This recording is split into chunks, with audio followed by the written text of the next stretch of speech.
굉장한 메리트 아니에요? 이렇게 해서 점수를 높게 줬어요. 그러고 제가 호텔에 돌아와서 곰곰이 생각을 해보는데 다 좋은 것만은 아닐 수 있겠다. 이거를 계약한다면 이건 꼭 짚어야겠다 하고 여러분한테 하나 말씀드리고 싶은 건 그 다음이 제가 깜짝 놀랐어요.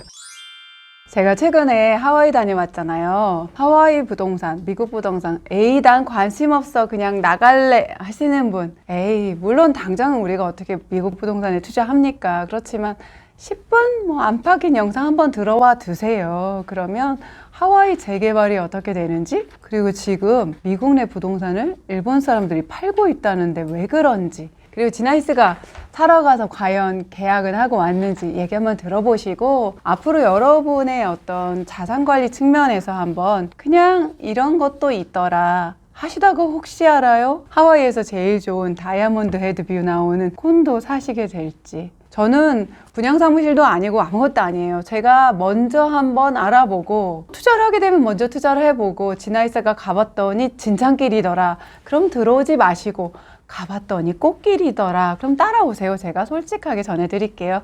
10분 안에 끝내도록 하겠습니다. 첫 번째, 하와이 재개발. 야, 하와이까지 가서 재개발.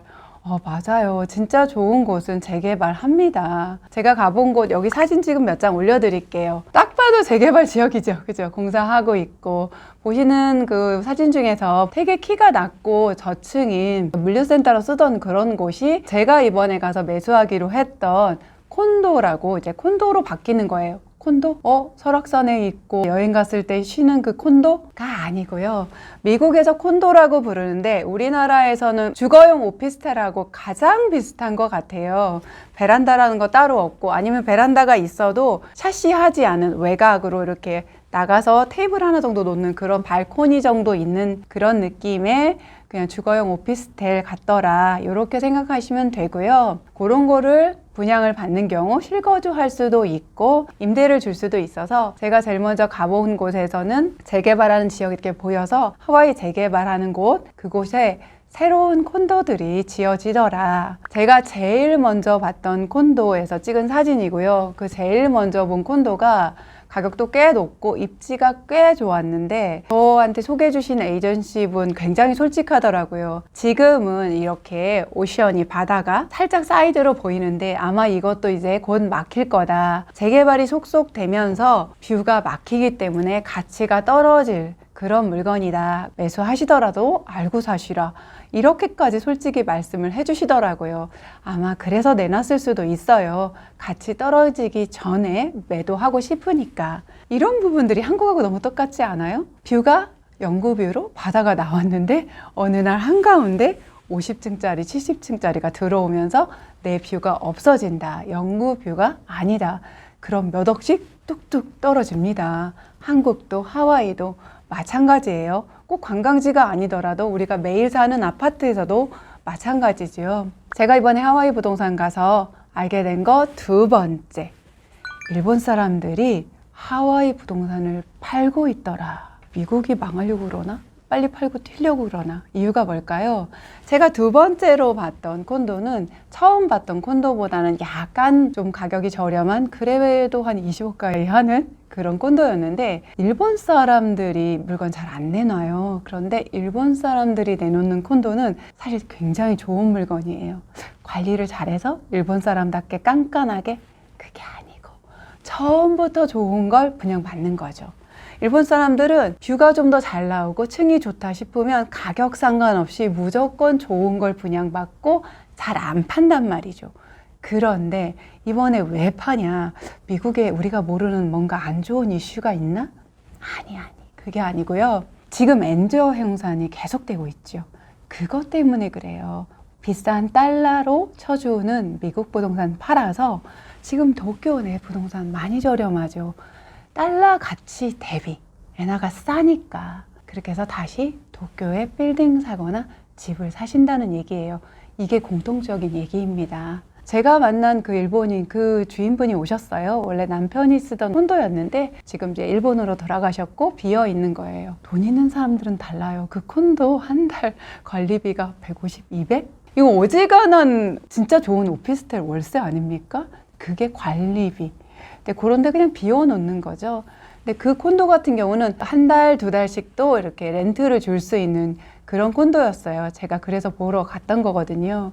근데 그 일본인분 잠깐 인사하고 차근차근 집 설명해 주시는데 우리가 아는 그냥 평범한 일본 아줌마 느낌? 그렇지만 정말 사업 제대로 하시고 투자 제대로 하신 찐 투자자였어요. 제가 이번에 미국 부동산, 하와이 부동산 보고 나서 여러분에게 전해드릴 세 번째, 미국 콘도 분양 굉장히 특이한 점이 있더라. 우리는 보통 아파트나 뭐 오피스텔 분양하면 보통 10% 정도 계약금 내죠. 최근에 한 20% 내는 것도 가끔 있어요. 근데 여기는 20%를 내는데 20% 내는 게 뭐 특이하냐고? 아니, 얘기를 끝까지 들어요. 20% 중에서 먼저 5%를 내는데 요 점은 제가 한 별 하나 주고 싶어요. 뭐냐면 그런 경우 있죠. 여러분도 왜 진짜 나 모델하우스만 보러 갔다고. 근데 완전 꽂힌 거지. 우리 집 28년 6개월 돼가지고 누수에 결로에 아주 미칠 것 같아. 그렇다고 리모델링을 하자니 이렇게 늙은 아이한테 돈 쓰기 아깝고, 그래서 사실 이사 올 때도 리모델링 안 하고 들어왔는데 이 왼수 같은 벽지 한번 바꿀래도 집안 가구를 다 옮겨야 되고. 그런데 여러분 모델하우스 가보세요. 식기류까지 그거 주는 것도 아니야. 근데 너무 예뻐서 나도 모르게 뭐에 씌어서 사인하고 오고 집에 와서 이불킥 하는 거. 아니 저한테 댓글이 너무 달려요. 특히 미분양 난 거 가서 보러 갔다가 정말 마피 1억이라고 해서 구경만 하려고 했단 말이야. 근데 사인하고 오시고 계약금 넣었단 말이죠. 그런 경우 니마 그 강을 건너지 마. 이미 끝난 거예요. 근데 여기 하와이 분양 같은 경우는 한 달 내에 5% 계약금만 걸고 내 물건으로 계약을 했는데 아니 나 안 할래. 할 수가 있다는 거예요. 100% 돌려주는 거죠. 그래서 처음부터 그럴 요지가 없는, 그래서 손님을 좀 골라 받으려고 하시더라고요. 그런 장점이 있지요. 굉장히 장점이라고 저는 생각해요. 그리고 20%의 계약금을 90일 안에 내는 거죠. 사실 여기까지는 그렇게 크게 다르지는 않다고 보여요. 근데 그 다음이 제가 깜짝 놀랐어요. 제가 눈 작지만 어지간하면 이 작은 눈 크게 안 뜨는데 거기서는 정말 이렇게 크게 떴어요. 깜짝 놀랐는데 그 분양사무실에 설명해 주시는 분도 제가 미국에 가서 종종 갈 일이 있어서 사업하시는 분들, 한국인들 보면은 한국말을 여전히 더 잘하시고 그래서 한국말로 브리핑하거나 설명해 주는데 부담이 없는데, 이분은 뉴욕에서도 계속 분양 일을 하시고 비슷한 사업을 계속 하셨던 분인데 제가 한국 사람이니까 굉장히 애쓰시면서 힘들게 한국말로 설명을 하셨어요. 그래서 제가 그냥 영어로 설명을 해달라고. 굳이 제가 이 얘기를 왜 했냐면 그분이 한국말을 잘 못할 정도로 미국 현지인과 사업을 하시는 분이라는 것을 저는 거기서 포인트를 잡았거든요. 미국에 들어가서도 한국인만 대하는 굉장히 사업 영역이 좁은 분이 있는가 하면 미국 본토 현지 사람과 같이 사업하고, 특히 하와이 부동산 같은 경우는 전 세계에서 오는 분을 상대하는 거죠. 제가 그런 분이 있는 분양 사무실에 들렸던 거예요. 그분이 설명을 해주시면서 진짜 메리트가 있는 하와이 콘도 분양 같은 경우는 중도금이 없다는 거예요. 아니 우리도 중도금 안 내지 않나? 대출 받으니까 나는 안 내는데? 그리고 내 거는 무이자인데? 그 개념이 아닌 거예요. 여러분, 대출 자체를 안 받는다는 거예요. 그 얘기는 뭐냐? 내가 계약금 20%를 내면 우리 보통 중도금 60%죠. 그 60%를 내 이름으로 대출 무이자라고 해도 은행에 내 이름으로 대출이 잡히는 거죠. 제 신용에도 굉장히 스크래치가 돼요. 그리고 한국 같은 경우는 이 분양권조차도 이미 주택수혜까지 들어가잖아요. 그런데 20%만 내면 완공할 때까지 돈 한 푼 내지 않고 뭐 등기니 뭐니 가져오는 것도 없는 데다가 중도금까지도 내가 신경을 쓰지 않는다. 돈을 내지 않는다는 장점도 있지만 저는 뭐가 또 보였냐면 이거 시행하는 사람 보통 능력 아니면 이런 거 못하겠구나, 이런 사업. 중도금을 우리나라 같은 경우 시행사에서 그 개개인의 신용으로 다 허그보증으로 중도금을 일으켜서 그 돈을 끌어다가 사업을 하는 건데, 이렇게 분양한 사람한테 20%만 받고 나머지를 그 시행사의 신용이 됐든 그 사람의 자금력으로 이 사업을 진행하는 거잖아요. 야, 이거 굉장히 탄탄한 사업이구나. 여기서 점수를 굉장히 많이 줬고, 또 중도금을 일으키지 않는다는 것 자체가 굉장한 메리트 아니에요? 이렇게 해서 점수를 높게 줬어요. 그러고 제가 호텔에 돌아와서 곰곰이 생각을 해보는데 다 좋은 것만은 아닐 수 있겠다. 이거를 계약한다면 이건 꼭 짚어야겠다 하고 여러분한테 하나 말씀드리고 싶은 건 중도금이 실행이 안 되는 것까진 좋지만 그럼 내가 잔금할 때쯤 돼서 내 신용으로 미국에서 대출이 안 된다고 하면 어떡해? 그럼 계약금 20% 날라가는 거야? 이거 어떻게 되는 거야? 20억짜리 20%면 4억이에요.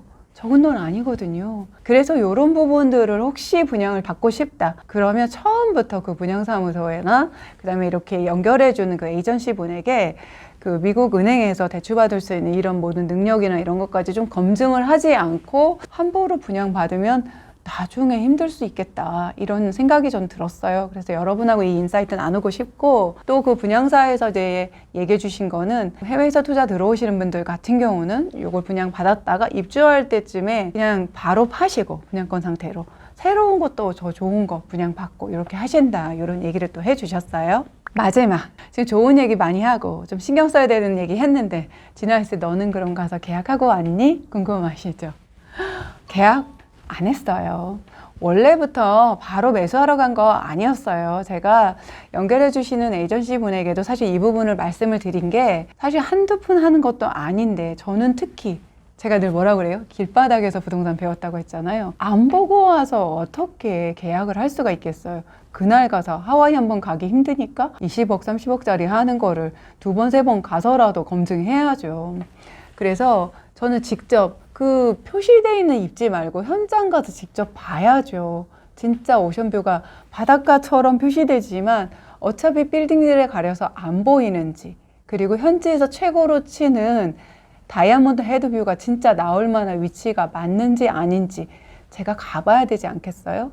그래서 이번에는 좀 가본 거고요. 사실 제가 한 20년 가까이 투자하면서 요즘처럼 재개발 재건축 규제 많이 풀어주고 정부 태도 자체가 야 너네는 투기꾼이야 이건 투기지 이런 태도에서 도심 내 정말 메인 입지 공급은 재개발 재건축이야 이렇게 태도가 바뀌었단 말이죠.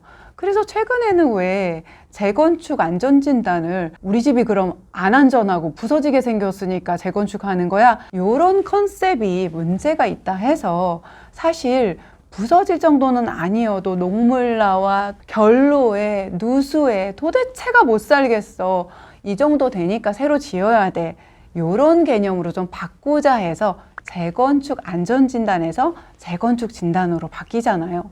이런 것처럼 정부의 기조 자체가 많이 달라져서 사실 저는 다녀와서 하와이에서 본 콘도의 장점 미국 부동산의 장점과 제가 주 종목으로 하고 있는 재개발 재건축의 장점, 단점 같이 팡팡 비교하면서 1년 동안 열심히 분석해 볼 거예요. 혹시 알아요? 크리스마스 때 제가 하와이 다시 가서 하와이에서 반팔 입고 크리스마스 보낼지 그때는 계약하러 가는 거겠죠. 그 결론 내는 거 보고 싶으면 아시죠? 구독, 좋아요 눌러주시고 저하고 끝까지 소통해 보세요. 당장은 미국 부동산 먼 얘기지만 여러분이 자산가로 성장하다 보면 언젠가는 궁금해지고 관심이 있고 분산해 놔야 되지 않을까 하는 시점이 올 텐데 그 전에 산뜻하게 에피타이저 한 접시 먹는다 생각하고 기억하고 계시면 어떨까 그리고 제가 업데이트 해드리는 거 가져가시면 어떨까 합니다. 제가 이제 여러분을 미라클님이라고 부르기로 했잖아요. 네, 그래서 여러분이라는 말 말고 좀 저도 노력해 볼게요. 미라클 여러분하고 꾸준히 함께 가고 싶습니다. 오늘도 미라클